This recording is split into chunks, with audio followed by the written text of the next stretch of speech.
thằng Mạnh với Luyện mình là đồng nghiệp với nhau, nhưng mà nó không để mình tí nào. À, mình nhớ ra rồi, mình sẽ viết một lá đơn tố giác nó, hạ thấp danh dự và uy tín của nó. Mình khẳng định là chắc chắn là có người muốn hạ thấp uy tín và danh dự của mình thì mới viết cái lá đơn nạp danh này, không ký tên và vu khống cho mình cái nội dung như vậy. Hai bạn, Anh có thể cười lên được không?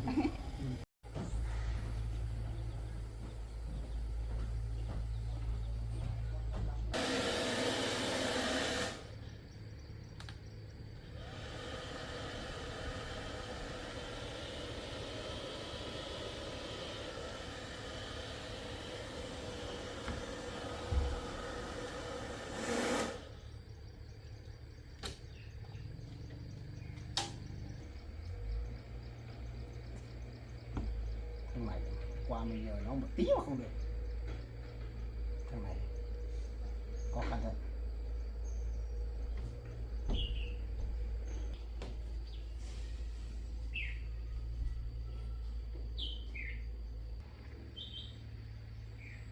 Mà thằng Mạnh này nó là công an, mình là dân thường,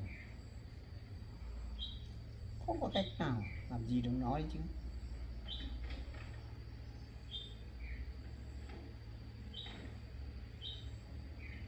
Mà thực ra là thằng Mạnh với Luyện mình là đồng nghiệp với nhau, nhưng mà nó không để mình tí nào.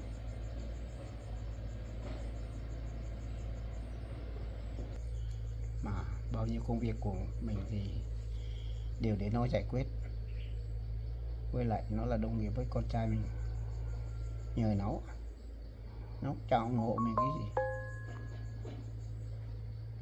Tin nhắn của anh nhỉ,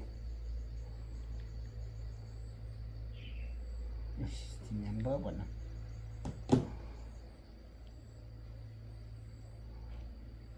Mà đợt tới này chuẩn bị sắp xếp cán bộ công an xã rồi, mà nó còn làm công an trưởng thì chắc chắn sẽ còn phức tạp nữa.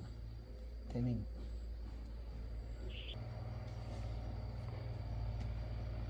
mà mình thì không quen biết ai,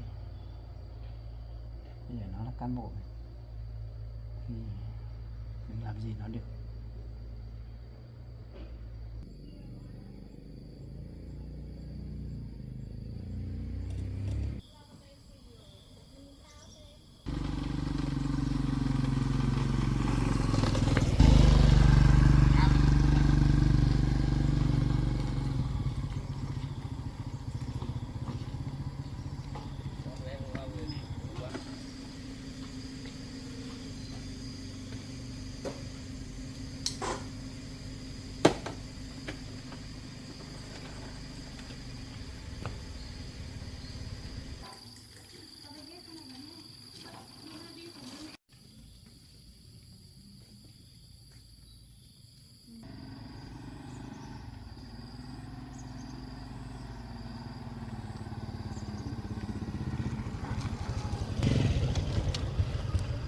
Hôm nay mình nhận được cuộc gọi các thầy cô giáo hôm nay phát sách cho học sinh thì mình sẽ lên nhận sách cho em Diện, sắp vào đầu năm học mới rồi. Khuôn viên nhà trường này thì cũng thấy người ta cũng phát cỏ bớt đi để cho đỡ rậm rạp rồi. Chắc là một tuần nữa thôi là học sinh lại bắt đầu vào học trở lại rồi.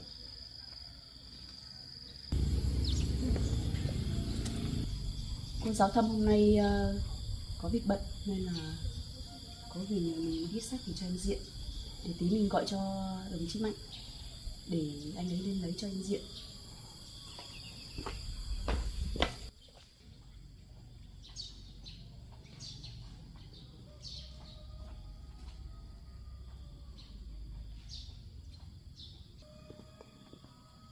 Không biết rằng là nhà trường phát sách ở đâu, mình cứ lên phòng ban giám hiệu để mình hỏi xem là phát ở chỗ nào.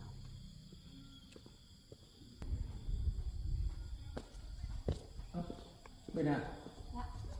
Ôi, anh Mạnh à? Em đã bảo là gặp anh để ăn bên lấy đấy. Đây em lấy được rồi này. Hôm nay cô giáo không nghỉ anh ạ.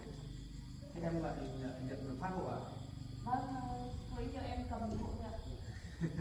Anh mà biết là đấy anh cầm thôi.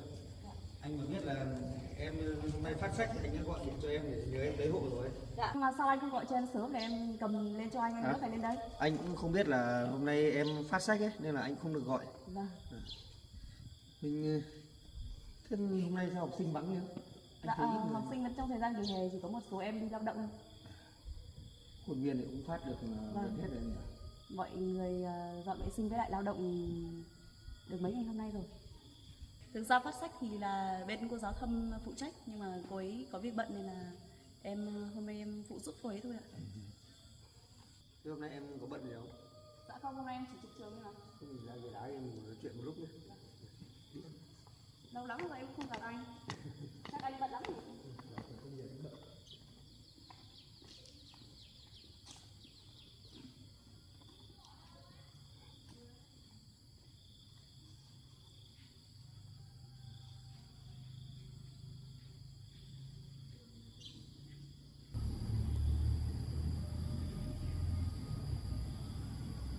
Anh Mạnh này, dạo này công việc của anh như thế nào? Với lại nhà anh làm xong chưa? Công việc của anh thì vẫn vậy thôi em ạ. Thế còn nhà của anh thì cũng gần hoàn thiện rồi. Anh cũng đã đan phên luôn rồi. Chỉ còn làm cái giường với lại làm cái cổng cửa nhà đã được em ạ. Chắc nhà anh đẹp lắm nhỉ? Em bận quá, em cũng có thời gian để mà dạo này em cũng đi tập huấn với lại làm sổ sách để cho học sinh đi lại. Không, cũng bình thường rồi. không đẹp như nhà của cô giáo đâu. Anh lại nói thế em lại ngại. Có nhà là được rồi anh ạ, rồi mình sẽ làm từ từ. Anh cũng tính như vậy mà. Mình có chỗ để ở trước đã. Còn nhà cửa thì mấy đứa mình có điều kiện mình làm sau. Em thì cũng chưa hoàn thiện đâu, vừa mới làm xong phần đấy, còn vẫn còn phần áo với lại sơn xiếc với lại nội thất trong nhà. Anh lại đây. Ơi? Thứ bảy chủ nhật em được nghỉ, anh có rảnh không? Thứ bảy nhật thì anh cũng rảnh như vậy em. Nếu mà rảnh thì em lên chơi với anh xem nhà cửa anh thế nào. Anh Có cần em giúp không?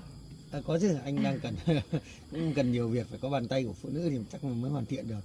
Thế à? Anh đàn ông thì chân tay nó không được khéo lắm nên là làm cái gì nó cũng không được đẹp mắt em. Dạ thế thì để thứ bảy chủ nhật em lên hộ anh một chút nhé. Thứ bảy chủ nhật em lên hộ anh nhé, bất chút thời gian hộ nhé. Vâng, thế cũng được ạ. Em cũng rảnh rồi, cũng không bận mấy. Cuối tuần thì em muốn đi chơi đâu đó một chút này. Không sao đâu mà em. Dạ. Nếu mà em rảnh thì em đến hộ anh thì lại càng tốt chứ sao. Anh chỉ sợ là em ngại thôi. Không, em không ngại đâu, chẳng qua thời gian này thì em cũng hơi bận một chút đấy. Cũng sắp vào năm học mới rồi. Em này. Dạ. Thời gian vừa rồi anh cũng bận quá, nên là không sang thăm em được, với lại thăm mẹ em ấy. Dạo này mẹ em vẫn khỏe chứ? Dạ em cảm ơn anh đã hỏi thăm mẹ em ạ. Mẹ em thì dạo này vẫn khỏe thôi. Thế nhà cửa của em chắc là cũng hoàn thiện xong rồi chứ? Dạ cũng tương đối thôi anh ạ, còn chưa đâu vào đâu đâu. Vẫn còn đơn sơ lắm. Cô giáo làm nhà to quá, mấy nữa cho anh thuê một phòng nhé. Thì sợ anh ngại thôi. Em làm thì cũng nói chung là cũng vượt quá chi tiêu của mình ý. Em cũng làm hơi quá tay anh ạ. Không sao Nhưng mà em không ạ. sao, nhưng mà mình cũng có động lực để làm. Mình cũng cố gắng thôi. Vâng. Bởi vì là mình làm một lần thôi mà, như nhà của em là kiên cố rồi thì làm một lần rồi thì em không phải là sửa sang gì nữa. Mình cứ làm để mà cho bản thân mình cảm thấy mãn nguyện và hài lòng. Thì em dần dần thì em sau này mình có nợ một chút thì mình giả sao cũng được, cũng chả sao em nhỉ. Em cũng sợ đỡ lắm, nhưng mà thôi, vì mẹ thì em cũng cố làm. Với lại anh trai chị dâu em đi làm xa thì cũng phụ giúp được ấy. Nhưng mà cứ từ từ làm. Thôi, Làm được ngôi nhà mình mơ ước thì cũng thích lắm anh ạ. Sau này em cũng hy vọng anh cũng làm được một cái ngôi nhà như thế. anh cũng rất mong muốn như vậy, nhưng mà chắc là để một vài năm nữa thì lúc đấy thì anh tính sau vậy. Vâng. Mà dạo này em cũng lâu lắm không gặp Linh, anh còn gặp Linh không anh? Linh thì hôm vừa rồi anh đi đường anh cũng gặp là Linh đi làm về. Dạ. Thế là Linh bảo hôm nay được nghỉ sớm. Thế hôm đấy Linh còn hộ anh lên hộ anh dọn cái nền nhà anh cơ mà em. Thế á? Ừ. Linh cũng chịu khó nhỉ? Linh cũng là người tốt mà. Vâng. Thế thì tốt quá anh nhỉ. Linh làm người tốt thì quan trọng là mọi người suy nghĩ thôi, mà còn em thấy Linh làm gì thì mọi người cũng không, bây giờ cũng kiểu là không tin tưởng Linh rồi ấy. Thì em cũng mong là mọi người sẽ có suy nghĩ tốt đẹp với lại tích cực hơn người Linh ấy. Em thì Linh cũng tốt mà, không phải là không tốt đâu.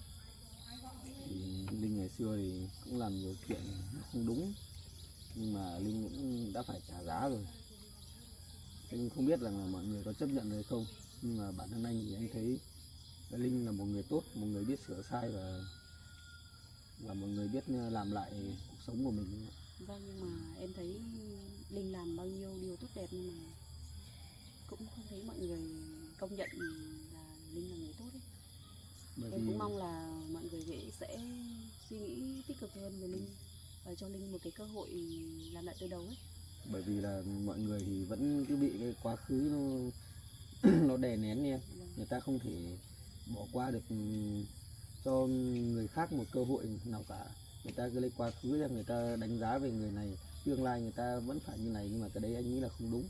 Vâng. Bởi vì con người ta có thể thay đổi, nhưng mà quá khứ có thể xấu, nhưng mà hiện tại và tương lai thì mình phải giúp người ta để người ta tốt đẹp hơn chứ. Em thấy Linh dạo này thay đổi nhiều lắm. Anh gặp rồi anh cũng biết rồi đấy. Em cũng muốn hỏi dò anh xem thế nào thôi, bởi vì em thấy hàng xóm láng giềng người ta vẫn suy nghĩ không tốt về Linh ấy. À, mình nhớ ra rồi. Mình sẽ viết một lá đơn tô giác nó, hạ thấp danh dự và uy tín của nó. Dù sao mình là bố của Luyện, mà nó đã đồng nghiệp của con mình, nó không nể mình cũng không nể nó. Mà thôi, mình sẽ quyết định lấy giấy ra, cái đơn tô giác nó mới được.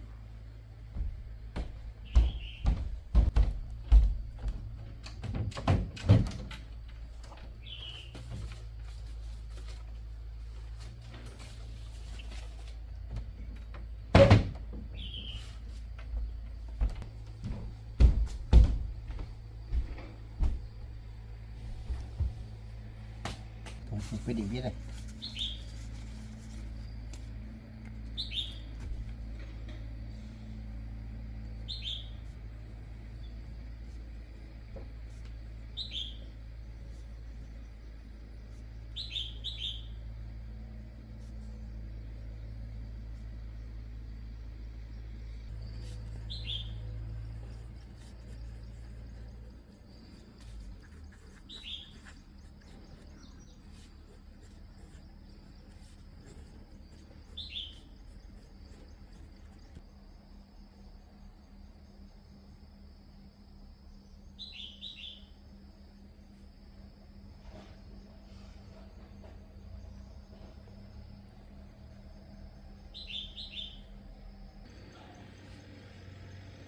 Mà thằng này nó là công an, mình viết đơn này mình tố giác nó về việc gì được nhỉ? À, mình nhớ ra rồi. Hôm nọ mình gặp nó ở nhà nghỉ, bây giờ mình phải viết đơn tố giác nó về, vì nó là bảo kê cho nhà nghỉ hay sao. Thôi mình lại cứ viết tố giác nó về bảo kê nhà nghỉ.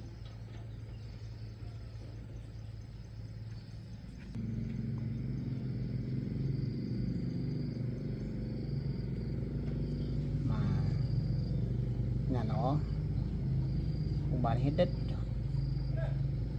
hết nhà hết cửa.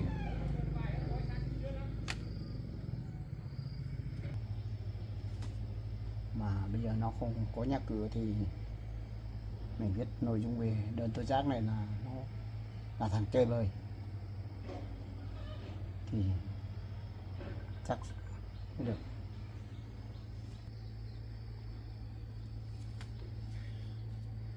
Vì bản thân nó cũng như gia đình nó cũng đã phá sản đất đai, nhà cửa rồi, vì cả làng biết rồi.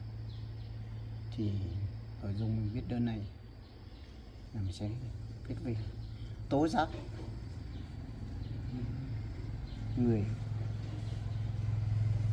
chơi bời, là công an chơi bời, cán bộ chơi bời. nội dung ấy chắc sẽ chín chu hơn.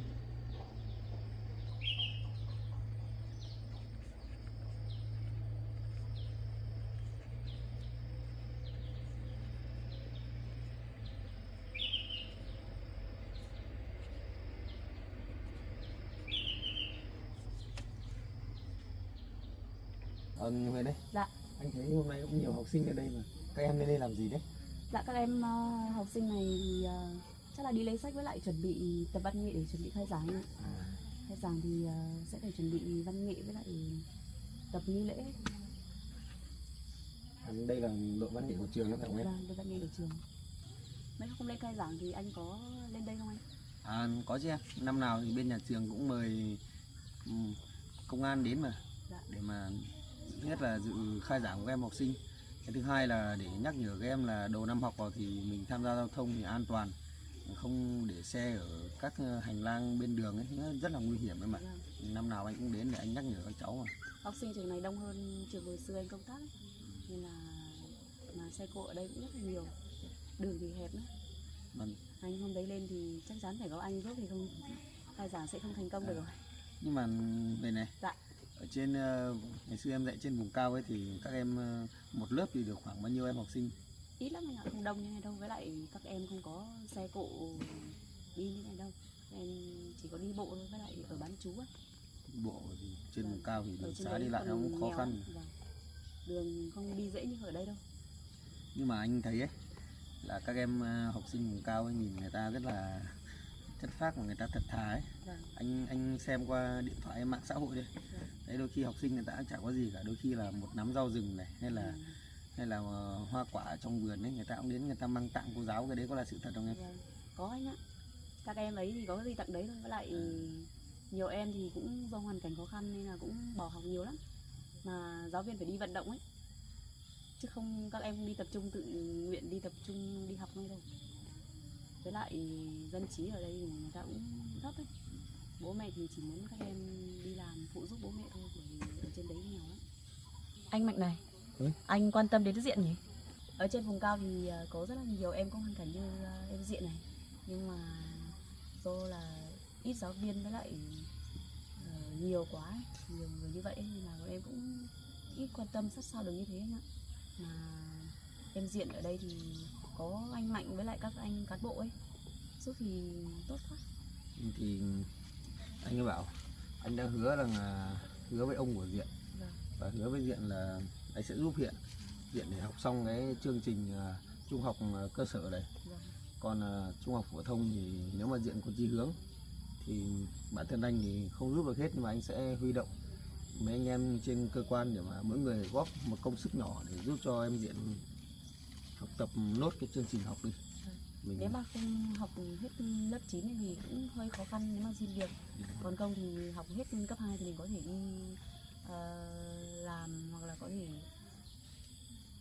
học hết lớp 9 thì mình có thể đi học nghề anh ạ. Anh cũng xem qua hồ sơ của Diện rồi. Trước kia mà ngày trước mà khi mà Diện chưa bỏ học ấy, Diện là một học sinh rất là giỏi mà. Vâng. Do hoàn cảnh gia đình thôi. Nhiều em ở trên kia cũng thế mà. Cũng do hoàn cảnh thôi, nhưng mà nhiều em cũng mơ ước là mình sẽ được đi học, nhưng mà do hoàn cảnh thì nhiều em cũng bỏ học giữa chừng, nên là cũng rất là tiếc. Rồi anh mới suy nghĩ bảo là bây giờ một bạn học sinh mà người ta có năng lực như vậy, nhưng mà cũng chỉ vì hoàn cảnh gia đình mà để các em mới bỏ học thì cũng thiệt thòi cho các em quá.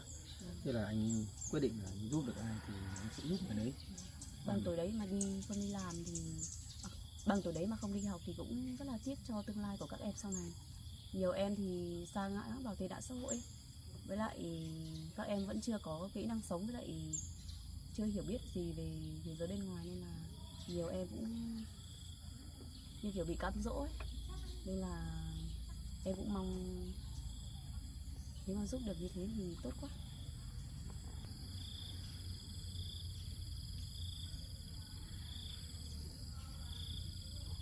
Huyền này, Dạ.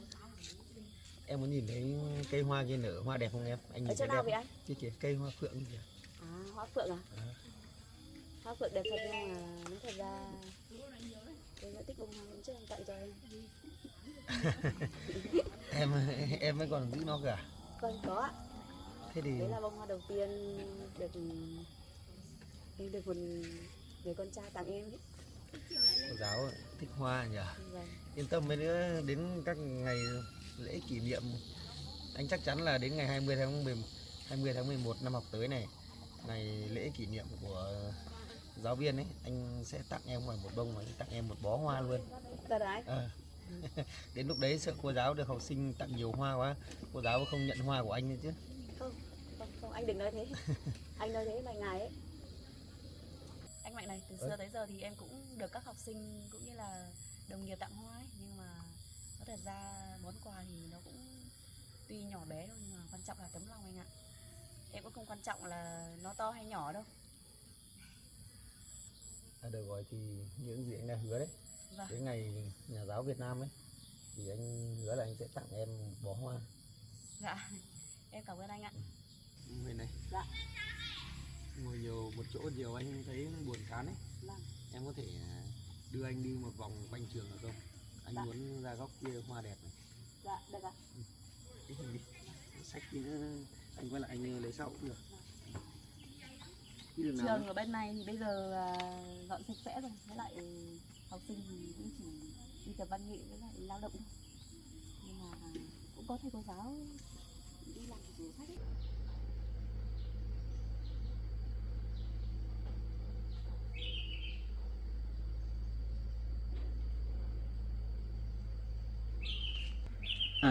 mình nhớ ra rồi. Cái đơn tố giác này là mình sẽ không ký tên, mình sẽ đưa vào hòm thư góp ý thì sẽ không ai biết và không ai phát hiện ra mình biết. Đợt này tay mày sẽ biết, tay với mình.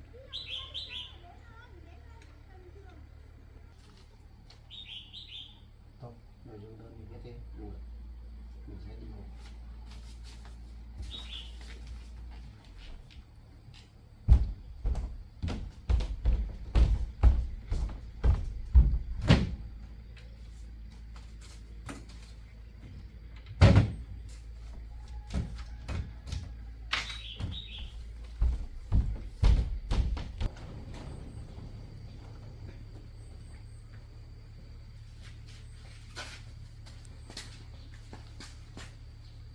Thôi, mình quyết định đi nộp.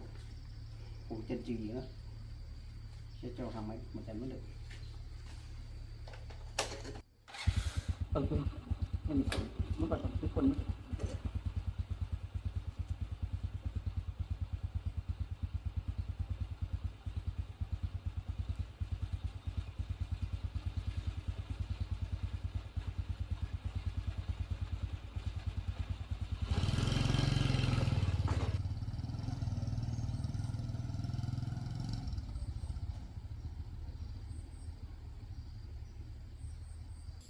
Ở kia có cây hoa tím kia đẹp lắm ạ. Ở đâu?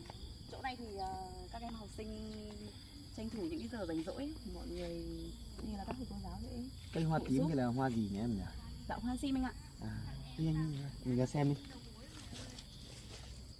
Khu vực bán trú của học sinh ấy, nên là chỗ này thì mọi người các em học sinh sẽ tranh thủ giờ rảnh rỗi để trồng rau, cải thiện sinh hoạt đấy anh ạ. Mà ở đây có cây rau muống này thì cũng tốt em nhỉ?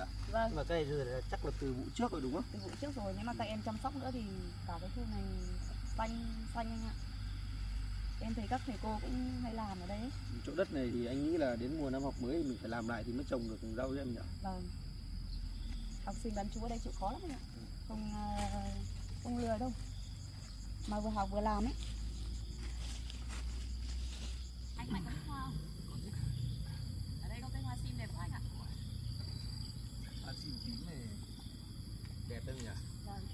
Cô giáo ơi. Dạ. Anh làm phiền cô giáo một chút được không? Dạ. Cô giáo có thể chụp cho anh một bức ảnh cùng cây hoa sim mà được không? Được anh ạ. Để em chụp cho anh đứng. Chụp anh một bức. Anh quay ra bên này này. Để lấy. Anh ơi, anh đứng thẳng lên để em chụp cho anh một kiểu là kỷ niệm.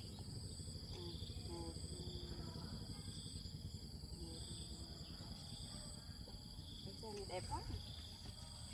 Anh cảm ơn nhé. Nhưng mà nói thật ra nhé, anh cười sẽ đẹp trai hơn đấy. Đẹp lắm anh ạ.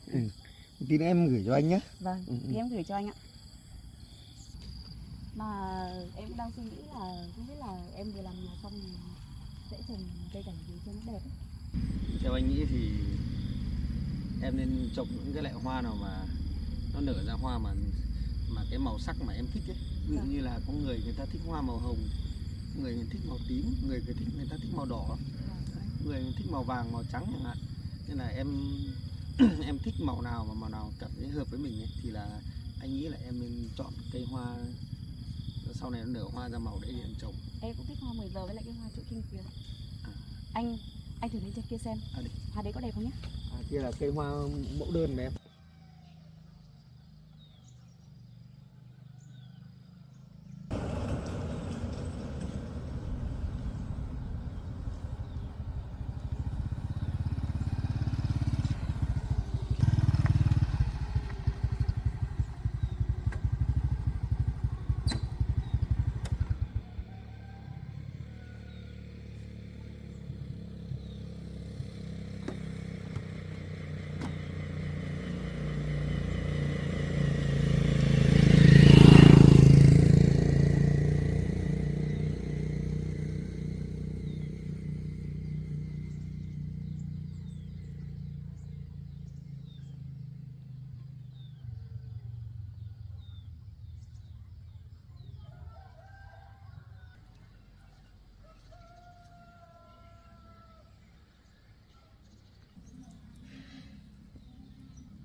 Mình làm thế chắc qua điện.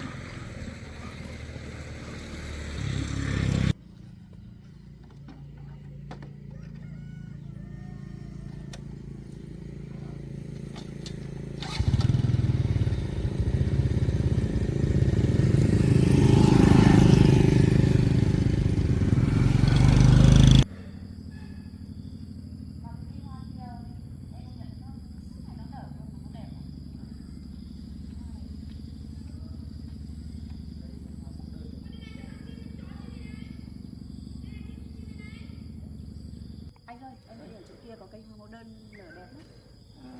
Cây này nở đẹp nhỉ? Vâng. Nhưng mà em hỏi anh này, em có thể chụp với anh một kiểu làm kỷ niệm không? Được mà.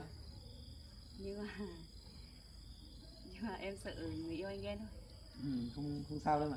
Em thì em không có người yêu nên là em không ngại ấy. Đi mình cứ ra chụp đi em. Sao đó? Đấy thật mà. Thấy chỗ này đẹp này. Nhưng mà em hỏi anh thật sự nhá. Em chụp hai người lên, em đăng lên trên mạng xã hội ấy. Có được không anh? Được mà em, có sao đâu. Cái này mình Nói chung là em cũng chỉ coi anh là một người bạn thôi. đúng rồi, không sao đâu mà. Nhưng mà anh cầm máy đi. Để anh cầm nhá.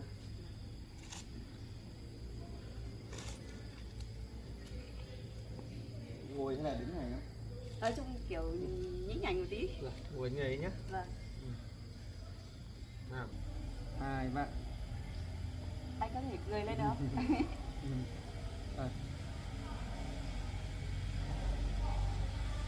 Vừa đấy anh ạ. Đẹp lắm rồi em ạ. Mà em thấy anh Mạnh chụp ảnh cười đẹp trai rồi đấy. Và rất ăn ảnh. Em cũng thế mà, em cười cũng rất là xinh gái luôn. Thật ạ? Em thì em thấy mình cũng thấy tự ti á. Ông cô giáo không Em phải ít tự chụp ti ảnh đâu. Vâng.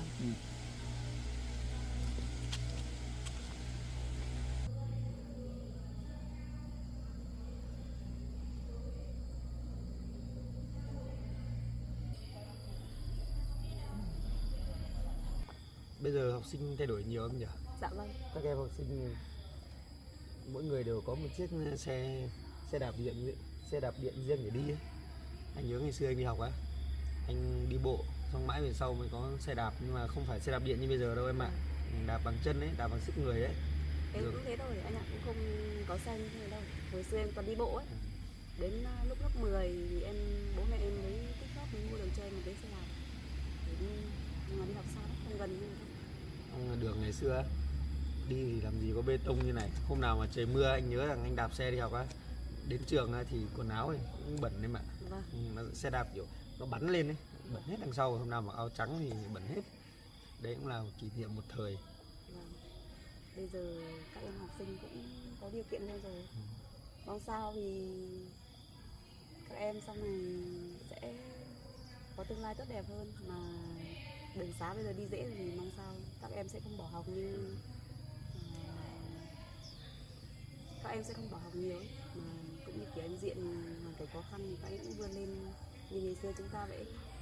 Anh cũng mong sao là những người như em Diện đây, em ấy suy nghĩ bây giờ anh đã tạo điều kiện như vậy rồi, mong rằng là em ấy vượt qua được hoàn cảnh của mình để em ấy vươn lên trong cuộc sống. Anh Mạnh giờ này có bận không? Anh cũng bình thường thôi mà. Hôm nay trời cũng đẹp lắm nhỉ. Em cứ vào trước cô đi, xong cô vào bây giờ. Các em học sinh đang đợi em vào để dạy văn nghệ đấy. Dạ vâng. Các em đang chuẩn bị tập văn nghệ để chuẩn bị khai giảng. Cũng mải quá thì nói chuyện với em lâu quá rồi. Thôi em vào dạy các em đi. Vâng. Anh cũng xin phép đi.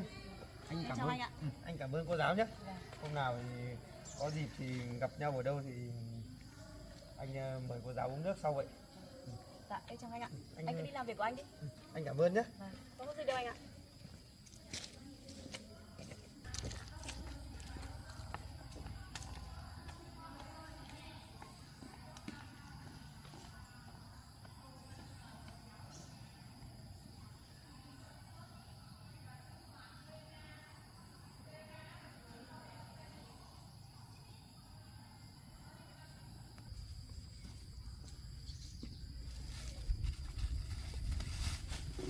Hôm nay mình lên lấy sách thì cũng gặp Huyền. Nói chuyện với Huyền thì cảm thấy Huyền cũng là một người rất là vui tính. Mình nghĩ là Huyền cũng là một giáo viên rất là giỏi thì mới có khả năng mà đi dạy các em học sinh tập văn nghệ được.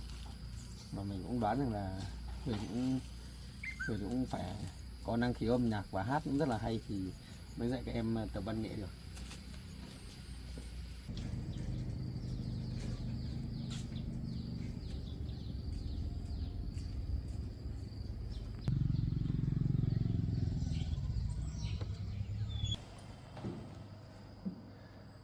Mình cũng vừa đi lấy sách vở cho em Diện xong rồi.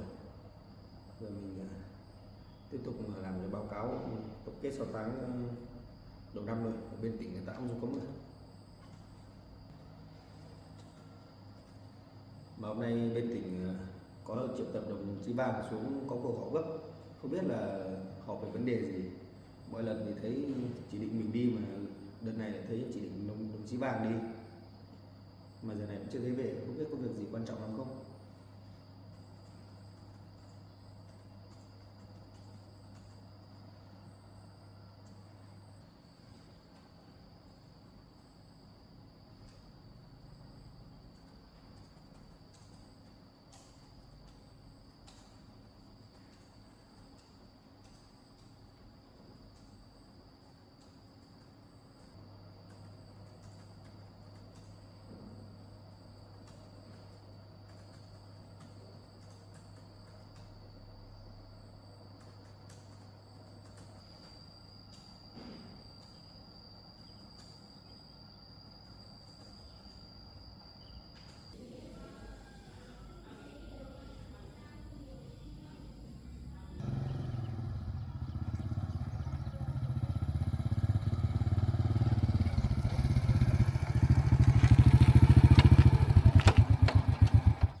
Nay bên tỉnh gọi mình xuống họp, nhưng mà cũng vì cái lá đơn người ta tố cáo đồng chí Mạnh thế, thôi bây giờ mình cũng nhanh chóng về địa bàn xã để giao cho đồng chí Mạnh này để có phương án để còn giải quyết, để đồng chí Mạnh còn làm báo cáo lên cấp trên.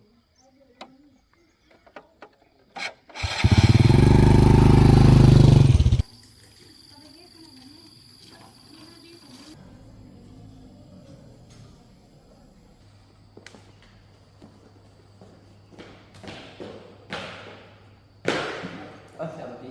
Chào đồng chí.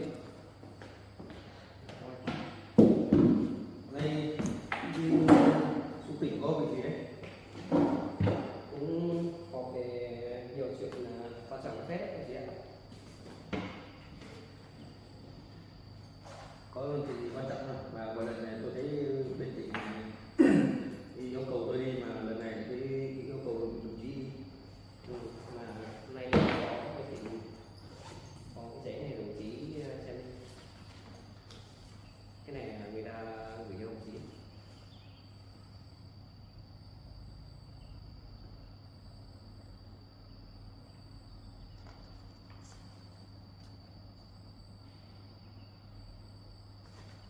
Một lần tôi thấy đồng chí đi xử các vụ án này cũng thanh bạch lắm, mà không biết lần này không biết sao người ta lại viết cái tờ đơn lên nạp từ danh như thế. Mà không biết ai nữa. Người ta viết đơn này người ta không ghi tên là đồng chí, Không ký tên. người ta chỉ để vào hòm thư lấy ý kiến của nhân dân ở bên quan tỉnh, đúng không? Đúng rồi. Ở đấy thì người ta Hòm thư góp ý của người dân đấy. ở đấy thì người ta sẽ không lắp cam, bởi vì góp ý thì người ta không, bên tỉnh yêu cầu tôi phải dùng giải thích cả. Đúng rồi. Tôi cũng làm việc với đồng chí thì cũng lâu, đồng chí làm thế nào thì giải quyết sự việc như nào thì cũng không biết đâu. Nhưng mà có người làm danh giá đơn này lên như thế, chắc người ta chỉ muốn hãm hại đồng chí thôi. Bây giờ nhưng mà lá đơn gửi lên hòm thư như thế thì bên tỉnh người ta cũng bây giờ yêu cầu đồng chí phải giải trình để biết bây giờ làm báo cáo lên cho tỉnh cho người ta biết. Rồi, cái này tôi sẽ lập tức làm báo cáo luôn. Nhưng mà tôi có một cái thắc mắc như này, tôi cũng có gây thù chuốc oán với ai đâu mà người ta hãm hại tôi để làm cái gì nhỉ? Đấy, cái vấn đề đấy thì bây giờ mình cũng phải xem xét như thế nào nữa thì mình giải trình cho bên cấp trên người ta biết. Nhưng mà người ta ký hẳn tên người ta rồi cơ. Người viết đơn thì tôi còn biết, nhưng mà đây người ta chỉ viết tố cáo tôi vậy, người ta không, ở đây người ta ghi rõ là cái người viết đơn không ký tên vào thì bây giờ Người ta tôi không biết ký giải thích thế nào. người ta không ký chứ. Đấy nên là chỗ này là người đồng chí nên tìm hiểu xem Đây cái này, lá đơn này là ai viết, cái để biết đồng chí như đồng chí viết này, cái nội dung này do tôi là gia đình tôi không thời điểm với gia đình tôi gặp khó khăn, nhà tôi phải bán nhà đây thì bắt buộc tôi phải ở nhà trọ một thời gian chứ, đúng không, ở nhà nghỉ. Đây người ta cũng nghi rằng là tôi hay vào trong nhà nghỉ.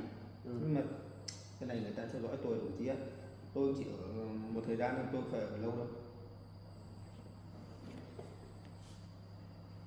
tôi cũng nghĩ đồng chí là mọi thường khi giải quyết thì cũng mở khu bắc thì cũng giữa người ta thì đồng chí cũng giải quyết theo pháp luật, đúng, đúng theo quy định thôi.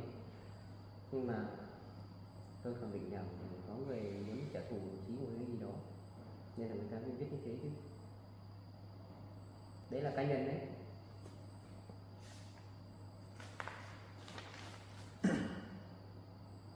Đây người ta còn nghi rằng là nghi ngờ tôi cấu kết với chủ nhà nghỉ để nghĩ là tôi là bao che cho chủ nhà nghỉ này. Đúng rồi. Phức tạp thế. Sau chuyện này cũng phải buồn lắm đâu đồng chí ạ. Đồng chí làm việc như thế nào bên tỉnh người ta không biết đâu. Và người ta biết lá đơn này thì đồng chí từ từ nghiên cứu mà biết là làm cái văn bản là giải trình lên cho bên tỉnh người ta biết được rồi. Nhưng mà nói chung người ta biết như thế cũng ảnh hưởng đến danh dự của đồng chí, một phần người ta cũng hạ thấp xuống tí. Tôi cũng sắp đến đợt là bầu lại nhân sự cán bộ. Tôi nghĩ là cái này cũng là cái âm mưu của một cá nhân hay tổ chức nào đấy. Được rồi, nhưng mà trong chuyện này tôi sẽ giúp đồng chí điều tra Nhưng mà xem. ở đây này, đồng chí này, còn vu khống là tôi nhận hối lộ. Nhưng mà tôi có được nhận tiền điện hay tiền nước, cái phí dịch vụ khác ở đâu đâu, đúng không? Đúng rồi. Ở đây còn ghi là do tôi chơi bời nên phải bán nhà cửa này, mất tài sản này. Thôi được rồi, cái này thì tôi sẽ làm văn bản tôi giải trình rõ với cấp trên. Bây giờ đồng chí làm văn bản đi nhé, nghiên cứu làm văn bản đi. Bây giờ tôi sẽ đi điều tra giúp đồng chí xem như nào nhé. Tôi Đồng chí đem, đồng chí giao cho tôi đây. Rồi, cái việc này để tôi tự xử lý, chuyện cá nhân của tôi mà. Còn bây giờ Chẳng qua tôi muốn giúp để đồng chí trong cái sự việc này, chứ bây giờ một mình đồng chí cũng vừa làm nhà nữa, tôi sợ đồng chí không có thời gian nhiều nữa. cái để làm phiền đồng chí đi xuống dò la tin tức ấy, nhưng mà mặc quần áo thường ấy. Đi hỏi mọi người xem có biết thông tin xem ai là người đóng cái đơn này cho hộ tôi đấy. Thôi đồng chí tôi sẽ đi luôn thôi đồng chí nhé, cứ nghiên cứu nghe, mình cũng không lo lắng lắm ấy đồng chí ạ. Mình làm việc như thế nào người ta cũng biết mà, bên tỉnh người ta cũng gọi là bây giờ có cái giấy lá đơn này viên người ta gửi thì bên tỉnh bắt buộc người ta phải ấy, mình làm cái văn bản để trình cho người ta biết thôi. Nhé, tôi đi trước nhé. Đi đi.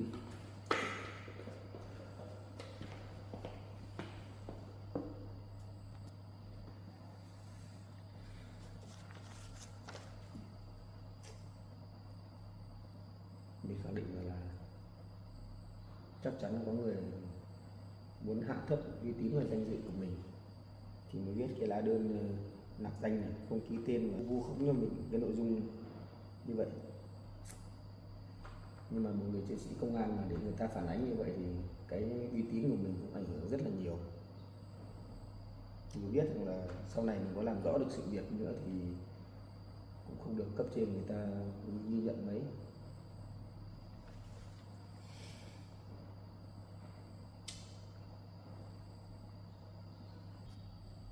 Nhưng mà mình có khúc mắc hay xích mích với ai đâu mà người ta còn đã viết đơn hại mình như vậy.